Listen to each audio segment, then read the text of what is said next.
দেখুন, একটি চিতাবাঘের বাচ্চাকে অন্য একটি চিতাবাঘে মেরে ফেলতেছে। কিছুক্ষণ পরে দেখবেন ওই চিতাবাঘের বাচ্চাটাকে সিংহ ধরে নিয়ে যাচ্ছে।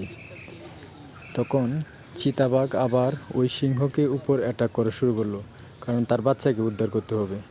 দেখুন কী পরিমাণ চেষ্টা। একটি চিতাবাঘ বাচ্চাটা সিংহ ধরে নিয়ে যাচ্ছে এবং তার সিংহর এই যে চিতাবাঘ আছে তার সহকারীদের নিয়ে সেই চিতা বাচ্চাটাকে উদ্ধার করার চেষ্টা করতেছে।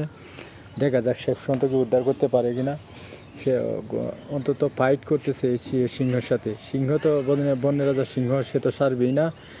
নাচার বান্ধা হয়েছে চিতাবাঘ। দেখি শেষ পর্যন্ত কি সে বাচ্চাটা উদ্ধার করতে পারে কিনা। অনেক চেষ্টা করতেছে, কিন্তু সিংহের সাথে তো চিতাবাঘ পারবে না। চিতাবাঘ শিকার করে একাই খায়, সিংহকে দেয় না। কিন্তু এক্ষেত্রে তো চিতাবাঘের বাচ্চা, এটা চিতাবাঘের ছানাটা সিংহ ধরে নিয়ে যাচ্ছে এবং প্রায় মরার পথে। কিছুক্ষণ পরে এটা বোধহয় দেখা যাক।